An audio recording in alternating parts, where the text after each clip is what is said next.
नमस्कार दोस्तों, मैं आज आपके लिए एक काफ़ी शिक्षाप्रद कहानी लाया हूँ। इसमें माता पिता के सम्मान के बारे में है। एक 80 वर्षीय व्यक्ति अपने 45 वर्षीय उच्च शिक्षित बेटे के साथ अपने घर में सोफे पर बैठे थे। अचानक उनकी खिड़की पर एक कौवा बैठ गया। पिता ने अपने बेटे से पूछा, यह क्या है?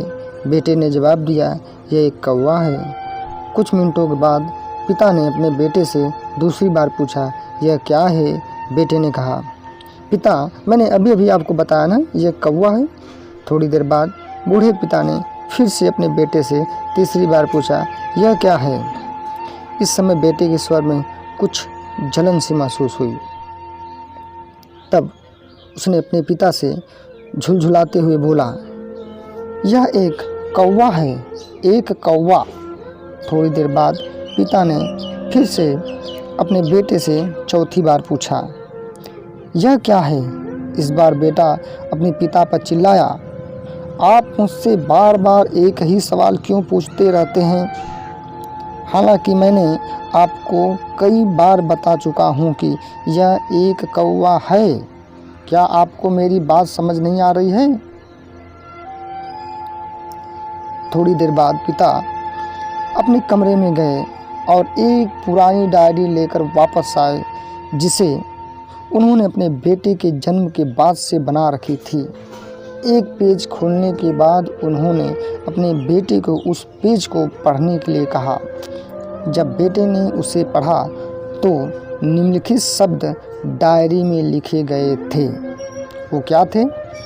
आज मेरा 3 साल का छोटा बेटा सोफे पर मेरे साथ बैठा था।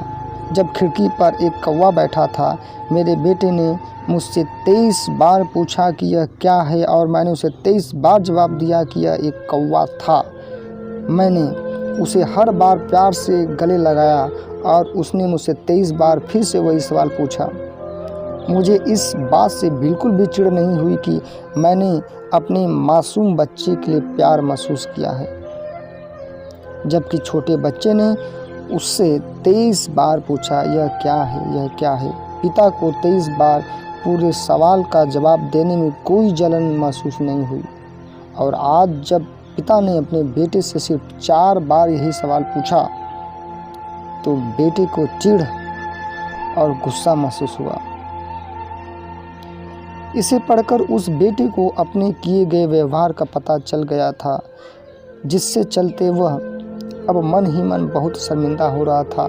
शायद उसे अब किए गए अपने बूढ़े पिता के प्रति व्यवहार पता चल गया था।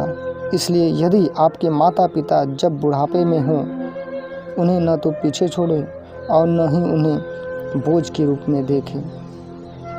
दोस्तों, माता पिता ही हमारे असली भाग्य विधाता हैं और इस धरती पर एकमात्र वही भगवान हैं जो हमारे लिए